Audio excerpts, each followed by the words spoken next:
Senior सहाफ़ी और तजिया कार जावेद चौधरी के मुताबिक मेरे पास चंद दिन कबल एक साहब तशरीफ़ लाए। ये सरकारी महकमे में ग्रेड 18 के अफिसर थे। महकमे ने इनकी ट्रांसफ़र कर दी और ये ट्रांसफ़र रुकवाना चाहते थे। मेरे एक दोस्त ने इन्हें मेरे पास भिजवा दिया। मैंने इनसे महकमा पूछा। इनका महकमा सरकारी दुनिया में कमाऊ पूत कहलाता है। मैंने लोगों को इस महकमे में दिनों में करोड़पति बनते देखा।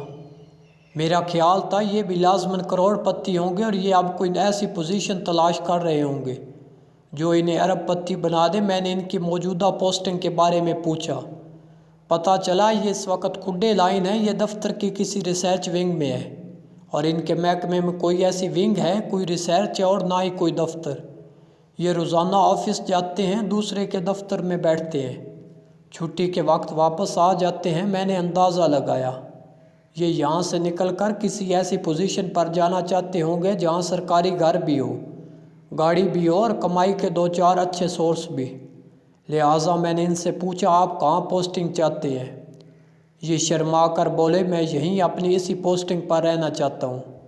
मैं अपना तबादला रुकवाना चाहता हूँ। मैंने पूछा, क्या आपको कोई इससे भी ज़्यादा बुरी पोस्टिंग मिली है? ये हंस कर बोले, हरगिज़ नहीं। मुझे दरअसल बहुत आला पोजीशन पर पोस्ट कर दिया गया है। इस पोजीशन पर तनख्वाह भी ज़्यादा है और सहूलतें भी। मैं वहाँ नहीं जाना चाहता, मगर महकमे का ख्याल है इन्हें वहाँ एक ईमानदार और कारआमद अफिसर चाहिए। चुनाचा ये मुझे वहाँ भिजवा रहे हैं। ये मेरे लिए नई सूरत हाल थी। मैंने पहली मर्तबा इनमें इंटरेस्ट लेना शुरू कर दिया। मैंने इनसे पूछा, आप अच्छी पोस्ट के बजाय बुरी पोजीशन में क्यों रहना चाहते हैं? इनके जवाब ने मुझे हिला कर रख दिया। मैं बड़ी देर तक इन्हें हैरत से देखता रहा। इनका कहना था, मैं ईमानदार ज़िंदगी गुजार रहा हूँ, तनख्वाह में गुजारा करता हूँ। दफ्तर से सरकारी क्वार्टर मिला हुआ है। ये 3 कमरों का छोटा सा पुराना घर है। ये मेरे ख़ानदान के लिए काफ़ी है। बिजली और ट्रांसपोर्ट के अखराजात अलबत्ता ज़्यादा है, लेकिन मैं रोज़ाना 2 ट्यूशन्स पढ़ा लेता हूँ। मेरे इनसे अच्छी आमदनी हो जाती है। बाकी अखराजात के लिए मेरी तनख्वाह काफ़ी है। मैं अगर दूर जाऊंगा तो मैं ट्यूशन नहीं पढ़ा सकूंगा। यूँ मेरी आमदनी कम हो जाएगी और मैं अपनी तनख्वाह में गुजारा नहीं कर सकूंगा। मुझे अपने ख़ानदान से भी दूर जाना पड़ेगा। लिहाजा आप मेहरबानी फरमाकर मुझे सीनियर्स को समझाएं, ये मुझे खुड्डे लाइन में रहने दें। मैंने इनसे पूछा, लेकिन आप ट्यूशन्स क्यों पढ़ाते हैं? ये हंस कर बोले, ये ट्यूशन्स मैंने 2 साल पहले शुरू की थी। मेरा पहले अच्छा गुजारा हो जाता था, लेकिन फिर बिजली, गैस और पेट्रोल महंगा हो गया।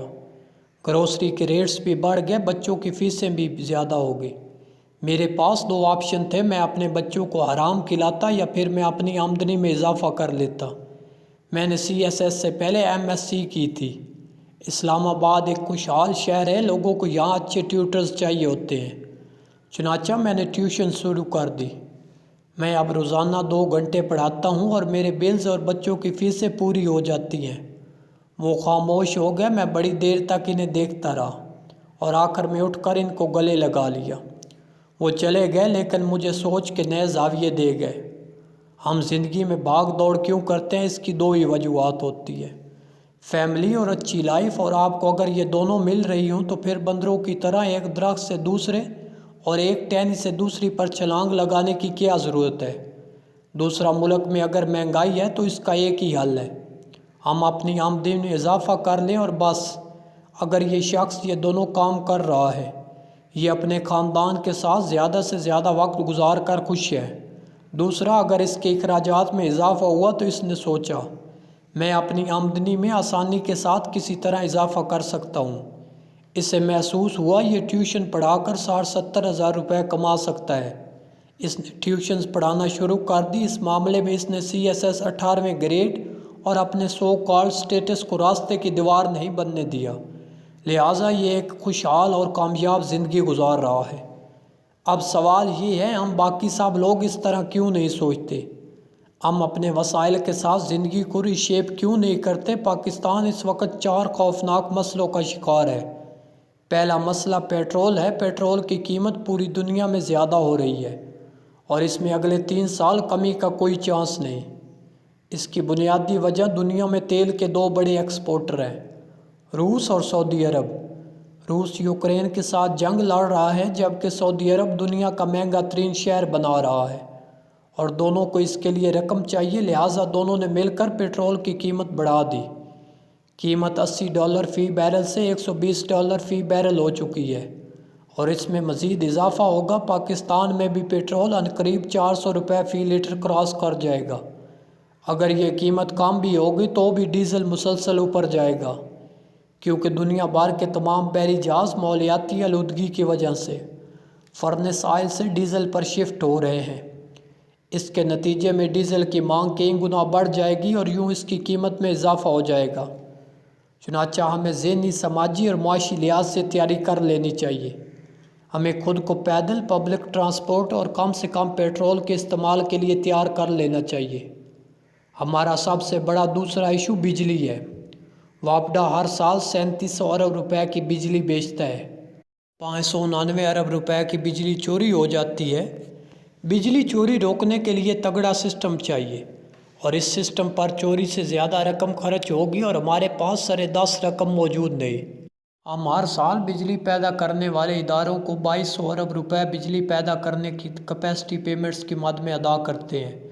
یہ رقم بہت زیادہ ہے مگر ہم اس سے نہیں بچ سکتے، کیونکہ ہم اگر یہ رقم ادا نہیں کریں گے تو غیر ملکی کمپنیاں پاور پلانٹس بند کر دیں گی، جس سے لوڈ شیڈنگ شروع ہو جائے گی۔ دوسرا، یہ کمپنیاں عالمی عدالت میں پاکستان کے خلاف مقدمات بھی درج کرا دیں گی، جس کے نتیجے میں ہمیں بھاری جرمانے ادا کرنا پڑیں گے اور ملک میں غیر ملکی سرمایہ کاری بھی رک جائے گی اور ہم سرے 10 یہ افورڈ نہیں کر سکتے۔